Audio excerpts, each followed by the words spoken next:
Hi, Michelle. Hi.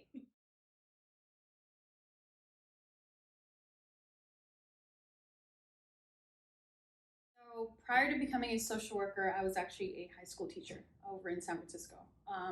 And so one of my students actually had, who she sat in the back of the room, very quiet, but one day she decided that she felt comfortable enough to tell me that she was being sexually abused by her uncle.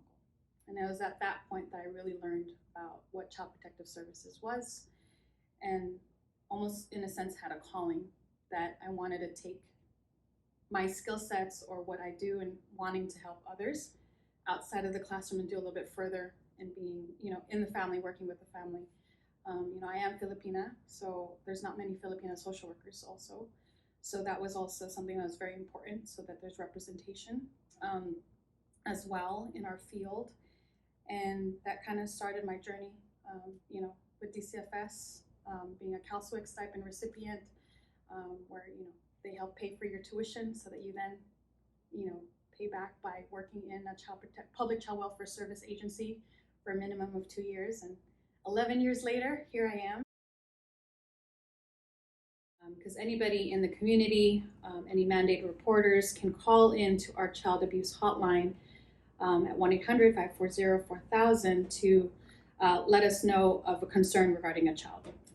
If there's suspicion of child abuse, physical abuse, emotional abuse, general neglect, or doing a child welfare check. So our child abuse hotline is the one who first assesses the situation, and if determined that we do need to take more action, then it is then the referral is taken, and our emergency response social workers have either, if it's an immediate response, if it's completely something that we need to go out on today, it's called an IR, or immediate response referral, or we have 5 days to assess the child's situation. So at that point, an unannounced visit is done to the home to assess the child's safety, from doing a home inspection, interviewing all parties in the home, family members, roommates, maybe neighbors, teacher, medical doctors, to fully assess the child's home environment, safety, and if all of their basic needs are being met. So at that time, with consultation of the supervisor, our administrative regional assistants, or if needed, our county council, will determine if any allegations of child abuse are suspected and if we have to take further action and involve our court. Knowing who can they talk to, who can they ask for help, because our kids don't want to burden or make them feel that shame of what they're going through. They don't want, it's very hard for them to even share what they're going through. So that's the one thing. So now you take away their school, their support systems, their peers, and now they're at home, enduring whatever it is that they've had to endure alone. And so it's very hard, and if now our kids are having a hard time connecting virtually, understanding what virtual fatigue is, how to connect and disconnect. And so that human connection right now is making our vulnerable population even more vulnerable. And so where, like I said before, it's really reliant upon our neighbors, our church members, or, your friend, just to really check in on each other right now, to really ask and say, what is it that we can do to help you? So we just have to go back to human connection. There is something that everyone can get involved with. I get this question every day. And honestly, from becoming a mentor to an older foster youth, to hosting a backpack drive because our kids don't have school supplies, to,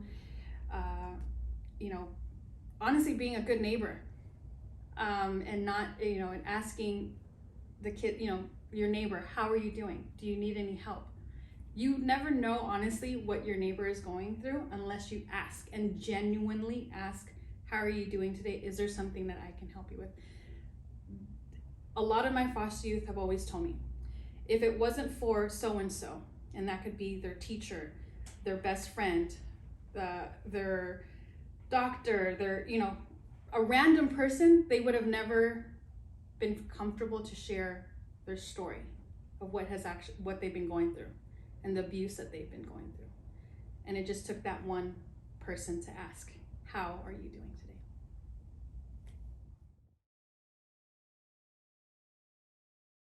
So Santa Clarita Church of Christ has been partnering us for about 15 years now.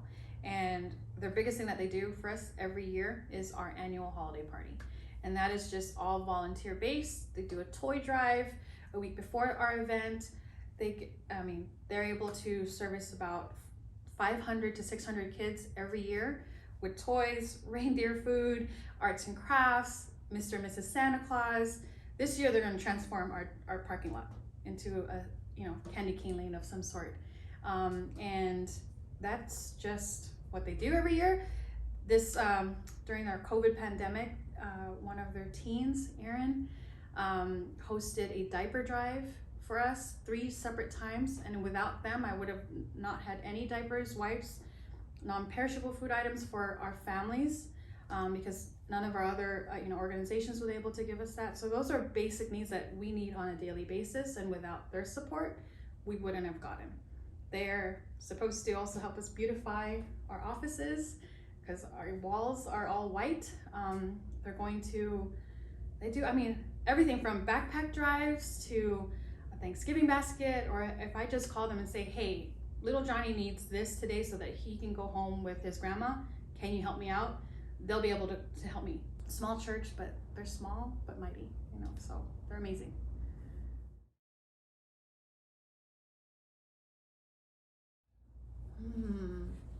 I have so many. Which one do I even tell you about? I'll say the S kids. Okay, so we had 2 kids, 1 girl, 1 boy, brother and sister. Mom unfortunately had a long history of drug abuse.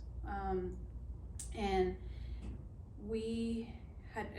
I first got them when they were like 9 and 8, and they went through group homes, STRTPs, hospitalizations, failed adoptions, multiple therapists.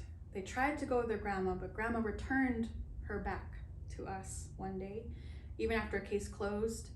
I remember she came here and said, I don't want her anymore because she is now identifying as gay.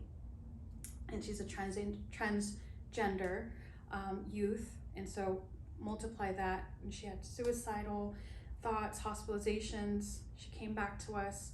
Me and my worker, Keiko, actually had them from the very first for 8 years. And even after 8 years, Mom still remained in their life on the shadow. But little by little, she started to get better, went to multiple programs, even us having to really hold her accountable for her actions and missing visits and continue to test dirty and whatnot.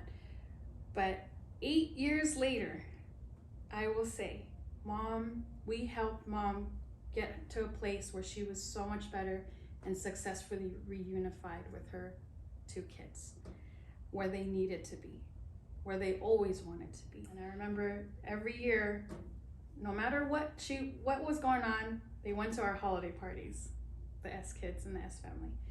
And the last year, she went to, I want to say it was her last holiday party, and me and her were both crying because I was like, you did it.